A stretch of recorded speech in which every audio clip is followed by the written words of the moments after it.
बहुत सारे लोगों ने मुझसे ये क्वेश्चन पूछा है कि ma'am what is the meaning of being in the state of the wish fulfilled. आज इस वीडियो में मैं आपको यही चीज़ क्लियर करने वाली हूँ कि what is the meaning of staying in the wish fulfilled and what is the state of consciousness. ठीक है, सो देखो क्या होता है कि जब हम मैनिफेस्ट कर रहे होते हैं तो हमें बहुत बार बोला जाता है कि you have to stay in the state of consciousness, your state of consciousness should be of the wish fulfilled. आपका स्टेट ऑफ कॉन्शियसनेस चेंज करो, आपका स्टेट चेंज करो। ठीक है, ऑल्दो मैंने इस टॉपिक पे पहले वीडियो बनाया हुआ है, बट मैं इस टॉपिक पे दोबारा से वीडियो बना रही हूँ बिकॉज आई बिलीव बहुत सारे लोगों को इसका मीनिंग नहीं पता। But before that, my name is Shivani. I'm a manifestation coach. I teach people how to turn their dreams into reality using their own subconscious mind. So if you're looking to book a session with me, check the description of this video and you will find all the details that is required for you to do so. Alright. तो देखो, state of consciousness का मतलब क्या होता है, मैं आपको बहुत ही सिंपल टर्म्स में बताने वाली हूँ। The state of consciousness means the state of your mind.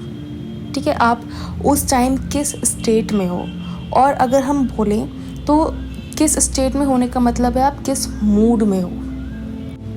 आप खुद एक चीज़ नोटिस करना कि हम में से बहुत सारे लोगों को ना मतलब हर टाइम ना एक स्पेसिफिक मूड में रहने की आदत होती है, और अगर हम उस स्पेसिफिक मूड से कहीं अगर किसी और मूड में हो जाए ना तो हमें खुद अनकंफर्टेबल फील होता है।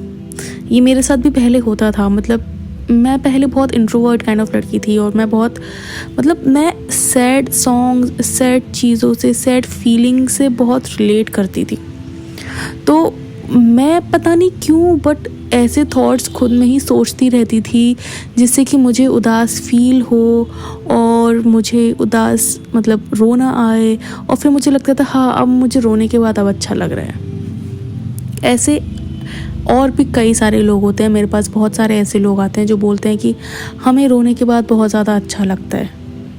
तो ऐसे लोगों को ना उनका जो स्टेट ऑफ कॉन्शियसनेस है वो हमेशा, या फिर जिसको हम बोलेंगे जो उनका मूड है वो हमेशा सैड रहता है। जो उनका स्टेट ऑफ कॉन्शियसनेस है वो हमेशा लैक वाला रहता है, और ऐसे लोगों का सेल्फ कंसेप्ट बहुत ही ज़्यादा गिरा हुआ होता है, जिसमें से एक टाइम पे मैं भी थी। मुझे भी हर टाइम सैड मूड में ही रहना अच्छा लगता था, और अगर मैं कहीं बाहर जाती भी थी ना तो भी मैं उदास होने का मौका ढूंढ लेती थी, या फिर मैं उदास होने के ऐसे तरीके ढूंढ लेती थी। कैसे? मैं अकेले जाके बैठ जाती थी, मैं सोचने बैठ जाती थी कि कोई मुझे पसंद नहीं करता, और मेरे साथ ही ऐसा होता है, मुझे ये नहीं मिला, मुझे वो नहीं मिला। तो वैसे थॉट्स सोचने के बाद मैं उदास फील करने लगती थी, और जब मैं उदास फील करती थी तब मैं अपने आप से बहुत ही फेमिलियर फील करती थी कि हाँ ये एग्जैक्टली मैं हूँ। क्योंकि मैं इंट्रोवर्ट हूँ इसीलिए मैं हमेशा उदास फील करती हूँ। तो उस टाइम पे मेरा स्टेट ऑफ कॉन्शियसनेस बहुत ही गुजरा था, और मेरे जैसे ना जिस टाइम पे मैं ऐसी थी ऐसे टाइप के लोग बहुत सारे होते हैं, और ऐसे लोगों को ना उदास होने का ना मौका चाहिए होता है, और वो उदास होने का मौका ना भी होते हुए भी ना उदास होने का मौका ढूंढ लेते हैं। वो हर चीज़ को इतना ज़्यादा नेगेटिव पर्सपेक्टिव से देखते हैं कि वो खुद ही उदास हो जाएं, और फिर उनको ये चीज़ ना खुद से बोलने का मौका चाहिए होता है कि मेरे साथ ही क्यों होता है, मेरी ही लाइफ ऐसी क्यों, वाई मी। वो हमेशा ऐसी ही चीज़ें बोलते रहते हैं। They are always in the state, they are always in the mood of sadness। और ऐसे लोगों का ना आप नोटिस करना कि वो लोग ना बहाने ढूंढ के ना रोने का मौका ढूंढते हैं, बहाने ढूंढ के ना वो अपने आप को कर्ज करने का मौका ढूंढते हैं। ठीक है, ऑल्दो देखो क्या होता है कि ये चीज़ ना इंसान के ऊपर होता है कि वो सामने वाली सिचुएशन को किस पर्सपेक्टिव से देख रहा है और उसको क्या मीनिंग दे रहा है।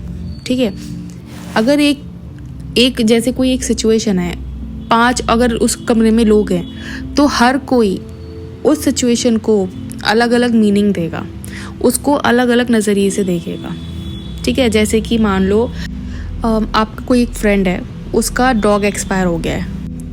बट जितना दुख आपको हो रहा है उसके एक्सपायर होने से, उतना दुख उसके ओनर को नहीं हो रहा है, क्योंकि दोनों का उस सिचुएशन को देखने का नज़रिया अलग है। क्योंकि आप में से एक बंदा लाइफ को एक बहुत ही मतलब अनएक्सपेक्टेड चीज़ समझता है, और एक इंसान लाइफ को बहुत ही मतलब जीने का सिर्फ एक ही मौका समझता है, और वो सोचता है कि हम बार बार उदास होके उसको अपनी लाइफ को ज़ाया नहीं कर सकते, because you only live once. So दोनों के स्टेट ऑफ कॉन्शियसनेस में बहुत ही ज़्यादा डिफरेंस है। ये तो चलो हो गए जनरल एग्जाम्पल। अब मैं इसको मैनिफेस्टेशन के एग्जाम्पल से आपको समझाने की कोशिश करती हूँ। फॉर एग्ज़ाम्पल मैं SP वाला एग्ज़ाम्पल देती हूँ, बिकॉज़ वही सबसे ज़्यादा मेरे चैनल पे रिक्वेस्ट होता है। सो जब मैं अपनी शादी मैनिफेस्ट कर रही थी, उस टाइम पे क्या होता था कि जब स्टार्टिंग में मैंने मैनिफेस्ट करना स्टार्ट किया था, तो मैं दिन में शायद 15 से 20 बार उदास फील करती थी, ठीक है। और उस टाइम पे क्या होता था कि मैं उदास फील करती थी क्योंकि मैं बार बार मेरा जो स्टेट ऑफ कॉन्शियसनेस था वो बार बार स्टेट ऑफ विश फुलफिल्ड से स्टेट ऑफ लैक में चला जाता था। तो मुझे ऐसा लगता था कि यार मैं अपने दिमाग को कैसे कंट्रोल करूँ, मतलब मैं क्या करूँ ऐसा कि मतलब मैं उतना लैक फील ना करूँ। तो जैसे जैसे मुझे मैनिफेस्टेशन के बारे में पता लगता गया, मुझे स्टेट ऑफ कॉन्शियसनेस के बारे में पता लगता गया, मैं धीरे धीरे मेरा ये जो नंबर था ये शिफ्ट होने का, मेरा जो स्टेट ऑफ कॉन्शियसनेस शिफ्ट होने का जो नंबर था 20 से 15 हुआ, 15 से 10 हुआ, 10 से 5 हुआ, ठीक है। और वो चीज़ कैसी हुई मैं आपको बताती हूँ। स्टेट ऑफ कॉन्शियसनेस का मतलब होता है मूड, ठीक है। अब स्टेट ऑफ कॉन्शियसनेस का मतलब होता है स्टेट ऑफ माइंड, मूड। तो मेरा ना बार बार मैं जब विजुलाइज़ करती थी तब तो मैं बहुत खुश हो जाती थी, बट उसके बाद जैसे ही मैं थोड़ा सा रियल लाइफ में आती थी, अपना काम करने बैठती थी, मैं अंदर से फील करती थी, बहुत ही उदास फील करने लगती थी, मैं बहुत ही लैक फील करने लगती थी, ठीक है। तो उस केस में मैं क्या करती थी, मैं जब भी अपने आप को सैड फील करता हुआ पाती थी या फिर उदास फील करता हुआ पाती थी, मैं बार बार अपने जो मैं सीन विजुलाइज़ करती थी, मैं उसको कुछ सेकंड्स के लिए उसको दोबारा से अपने आँखों के सामने विजुलाइज़ कर लेती थी, जिससे कि मेरा मूड इंस्टेंटली शिफ्ट हो जाता था। क्योंकि देखो, हमारा मूड तभी चेंज हो सकता है जब हमें कोई चीज़ अपनी आँखों से दिखेगी, ठीक है। और क्योंकि ये जो हमारा फीलिंग्स वाला जो पार्ट होता है, ये काम होता है हमारे सबकॉन्शियस का। तो अगर वो चीज़ हमें आँखों से नहीं दिख रही, तो अगर हम अपना मूड चेंज करना चाहते हैं तो हमें विजुलाइज़ करना पड़ेगा, क्योंकि सबकॉन्शियस के पास आँखें नहीं होती, वो सिर्फ और सिर्फ उन इमेजेस पे काम करता है जो हम उसको दिखाते हैं, फिर वो चाहे हमारी आँखों से दिख रही हो या फिर हम उसको विजुलाइज़ कर रहे हो। तो अगर हम उसको बार बार वो सेम इमेजेस दिखाएंगे तो हमें उस टाइप की फीलिंग्स आने लगेंगी। तो जब भी मैं अपने आप को लैक स्टेट में ड्रिफ्ट करता हुआ पाती थी, मैं अपना जो मैं सीन विजुलाइज़ किया करती थी, मैं उसको बार बार विजुलाइज़ कर लेती थी। और ऐसा मैं कई बार करती थी, 1 घंटे में मैं कई बार ऐसा करती थी। और जब भी मैं अपने आप को ड्रिफ्ट करता हुआ पाती थी नेगेटिव थिंकिंग में, मैं वापस से उस सीन को विजुलाइज़ करना स्टार्ट कर देती थी। और क्योंकि मैं उस टाइम पे ऑफिस में बैठी होती थी, तो मैं ज़्यादा विजुलाइज़ नहीं कर सकती थी। तो मैं, ऐसा नहीं है कि मैं स्लीपी स्टेट में जाके करती थी या मेडिटेटिव स्टेट में जाके करती थी, ऐसा नहीं था। मैं उस टाइम पे सिर्फ कुछ सेकंड के लिए, मान लो 30 से 60 सेकंड के लिए आंख बंद करती थी और उसी में मैं विजुलाइज़ कर लेती थी।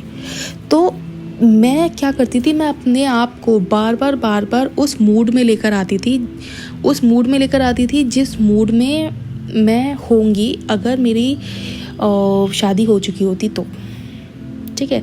तो मैं बार बार अपने आप को ड्रिफ्ट करके स्टेट ऑफ विश फुलफिल्ड वाली कॉन्शियसनेस में लेकर आती थी। और ड्रिफ्ट करके स्टेट ऑफ कॉन्शियसनेस चेंज करने का मतलब होता है आप अपना मूड चेंज करना।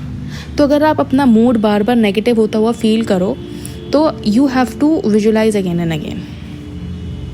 अब कुछ लोग बोलेंगे मुझ पे विजुलाइज़ नहीं होता, तो अगर आप पे विजुलाइज़ नहीं होता तो इसमें मैं आपकी हेल्प नहीं कर सकती, because you will have to help yourself. Nobody can help you to visualize because it's your own brain and you will have to control it. मैं आपके दिमाग में नहीं घुस सकती हूँ, कोई और कोच आपके दिमाग में नहीं घुस सकता. We can only guide you, but दिमाग आपको चलाना होगा. उसको आपको कैसे काबू में लाना है वो आपको खुद ही करना होगा. Nobody else can help you in it. Okay, so state of consciousness का मतलब होता है मूड. एंड आई होप आपको ये समझ में आ गया होगा. And if you did, you know the drill. Like, share and subscribe. And yes, if you want to book a session with me, check the description, and I will see you in my next video. Until then, bye bye, take care.